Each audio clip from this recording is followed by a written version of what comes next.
Halo, kembali lagi di channel Ongkrong. Kali ini saya akan membahas tentang pernikahan. Kita seringkali mendengar bahwasannya banyak pernikahan dini yang terjadi di masa lalu. Anak-anak umur 13, 14, 15 itu diharuskan untuk menikah. Karena pada saat itu orang tua itu tidak mampu membiayai anaknya hingga dewasa gitu.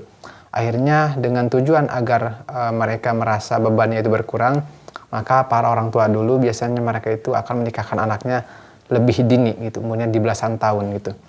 Nah, yang kemudian hari akhirnya si anak pun merasakan hal yang sama, kesusahan secara ekonomi karena mereka pun dinikahkan dengan orang yang memang belum mapan secara ekonomi. Yang akhirnya kemiskinan itu, kesusahan itu turun-temurun terus terjadi dari generasi ke generasi. Nah, makanya dari itu kita sebagai generasi muda, generasi yang sekarang seharusnya bisa memutus rantai itu agar tidak terjadi di anak-anak kita di masa depan gitu. Nah, sebenarnya beban kita sebagai orang tua mendidik anak, mengurus anak itu merupakan sebuah kewajiban, sebuah keharusan, sebuah tanggung jawab kita sebagai orang tua seharusnya. Bukan malah anak itu dirasa menjadi beban gitu. Mungkin anak itu adalah beban mungkin ya, karena harus dibiayai gitu ya. Tetapi kita juga sebagai orang tua seharusnya bijak lah gitu. Ketika kita ingin memiliki anak, kita itu harus melakukan pertimbangan terlebih dahulu. Apakah ketika kita punya anak itu, kita akan siap dengan mental kita siap dengan ekonomi kita, apakah kita siap membesarkan anak ini dengan baik, gizinya terpenuhi, kesehatannya, pendidikannya bisa terjamin gitu. Seharusnya orang tua harus lebih dahulu memikirkan hal itu sebelum mereka memutuskan untuk memiliki anak. Anak itu bukan sebuah alat, bukan sebuah bukan sebuah alat yang boleh diapa-sajakan atau boleh dilakukan apa saja oleh orang tuanya gitu. Bukan, anak juga merupakan manusia juga gitu yang memiliki rasa, memiliki pikiran, memiliki masa depan, memiliki kehidupannya yang ingin baik gitu. Bukan menanggung beban yang memang dirasakan oleh orang tuanya gitu. Karena keberadaan anak itu kan bukan karena keinginan mereka sendiri, tetapi karena keputusan kedua orang tua gitu. Kedua orang tua yang memutuskan untuk berhubungan seksual yang kemudian melahirkan kita gitu. Jadi kita itu lahir karena nafsu kedua orang tua kita, karena hasrat birahi seksual yang ingin dipuaskan oleh orang tua kita gitu. Akhirnya lahir kita. Atau mungkin ada orang tua yang memang ketika berhubungan seksual itu tidak memikirkan resiko yang akan terjadi di kemudian hari gitu. Mungkin pada saat itu mereka hanya ingin menyalurkan hasrat seksualnya saja tanpa mempertimbangkan kalau anak lahir nanti akan kita apakan, atau mungkin apakah kita akan rawat anak ini dengan baik gitu. Mungkin itu tidak mereka pikirkan. Yang penting pada saat itu mereka mungkin bisa menyalurkan hasrat seksualnya tersebut gitu. Nah, yang kemudian akhirnya di kemudian hari anaklah yang akan menanggung beban orang tua gitu. Dan kemudian pun karena kemiskinan itu turun-temurun ya, dari orang tua ke anak terus sampai berlanjut ke generasi berikutnya, yang akhirnya kemiskinan pun banyak terjadi, sehingga itu menjadi beban keturunan lah gitu ya. Jadi bisa saja gini, misalkan kita itu adalah orang tua yang tidak punya, kemudian punya anak, akhirnya kita nikahkanlah anak ini di usia yang muda gitu, menikah dengan yang ekonominya kurang juga gitu, yang akhirnya sebenarnya si orang tua pun sebenarnya bisa merasakan secara mental, bisa merasakan bebannya anak yang sudah menikah ini gitu. Memang mungkin secara fisik si anak ini sudah menikah dengan orang lain, sudah berpisah secara fisik, tetapi mentalnya mungkin ketika anak ini akan mengeluhkan tentang ekonominya, mengeluhkan tentang keadaan keluarganya yang susah, mungkin itu pun akan juga menjadi beban orang tua, pikiran orang tua gitu. Makanya sebenarnya sebagai orang tua itu kita harus bijak-bijak gitu di dalam membuat sebuah keputusan gitu. Karena kita tuh bukan menanggung lagi seorang anak, tapi menanggung satu keluarga gitu. Baik beban pikiran maupun mungkin harus dengan dengan terpaksa kita membantu si keluarga baru ini gitu. Makanya kita sebagai orang tua tuh harus bijak gitu. Jangan asal buat keputusan, jangan asal demi hilang beban dari kita dengan kita membuat beban baru ke anak kita, membebankan beban baru ke anak kita gitu. Jangan seperti itu, harusnya seperti itu. Makanya kita harus merubah sebagai generasi yang sekarang, jangan sampai hal itu terjadi ke generasi kita berikutnya gitu.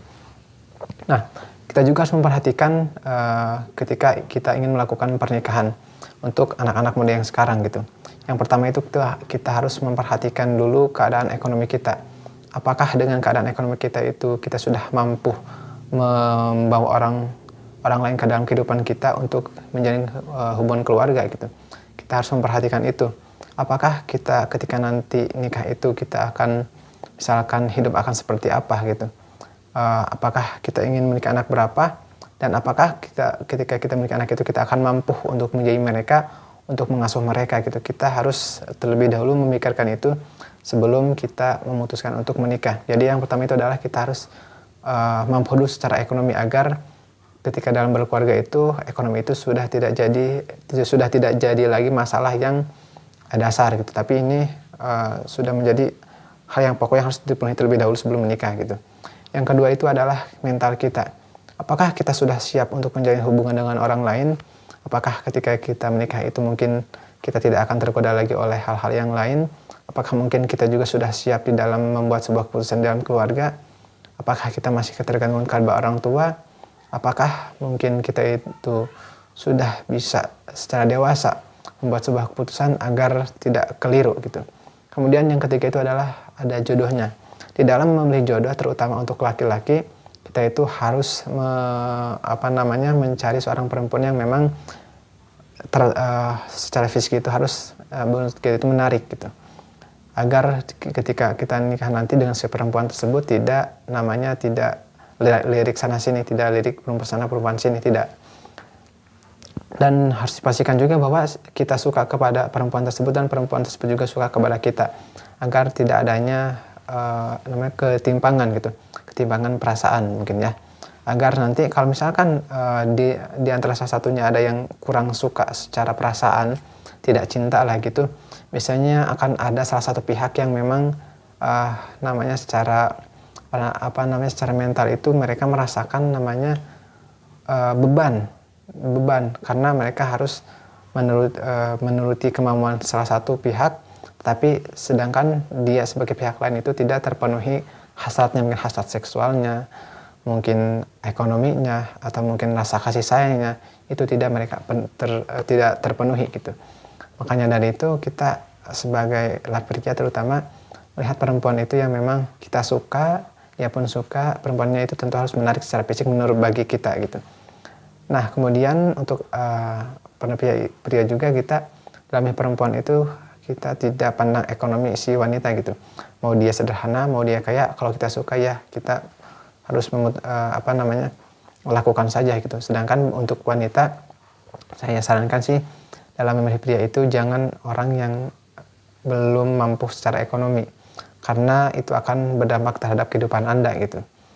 Banyak kan sekarang terjadi perceraian, KDRT, kemudian seperti kriminalitas kayak pembunuhan itu terjadi karena masalah ekonomi gitu. Atau perselingkuhan juga bisa terjadi gitu. Makanya dari itu untuk para wanita lah dalam memilih para wanita untuk dalam memilih pria itu harus orang yang secara ekonomi itu sudah mapan gitu. Baik mentalnya, ekonominya, maupun Anda juga harus benar-benar dicintai oleh seorang pria gitu. Jangan sampai ketika Anda menikah, Anda itu berkepan orang yang kurang disukai, kurang dicintai oleh suami Anda gitu. Begitupun kita sebagai suami jangan mudah dibodohi oleh perempuan gitu. Apalagi kan di zaman media sosial sekarang, kita mudah sekali menjalin hubungan dengan orang lain. Kita tuh selingkuh bisa mudah saja gitu. Makanya dari itu kita sebagai pasangan itu harus menjalin kepercayaan gitu, agar tidak saling curiga, ataupun mungkin mereka karena saling percaya mereka mungkin tidak akan saling mengkhianati gitu. Maka dari itu kita haruslah memperhatikan hal-hal tadi gitu.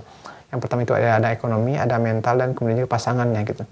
Dalam memilih pasangan itu tentunya kita harusnya ya, sebagai manusia itu kan melihat fisik ya. Kita harus fisiknya itu harus menarik bagi kita ya. Mungkin menarik itu kan relatif ya. Mungkin bagi si A, si ini tuh menarik, bagi kita mungkin si A ini biasa aja gitu. Makanya cari pasangan yang menurut kita itu menarik. Pastikan juga cari pasangan yang memang suka sama suka, bukan karena keterpaksaan gitu. Bukan karena kita menikah karena usia kita sudah tua, bukan karena karena kekayaannya kita nikah, bukan gitu. Biar nanti ketika berkeluarga tidak adanya perselingkuhan, tidak adanya permasalahan yang berkaitan dengan hubungan rumah tangga, tidak terjadi KDRT, tidak terjadi penelantaran, dan lain sebagainya gitu. Oke, mungkin itu saja yang bisa saya sampaikan untuk kesempatan kali ini. Semoga bermanfaat. Jangan lupa like dan subscribe YouTube channel ini. Sampai bertemu di video selanjutnya.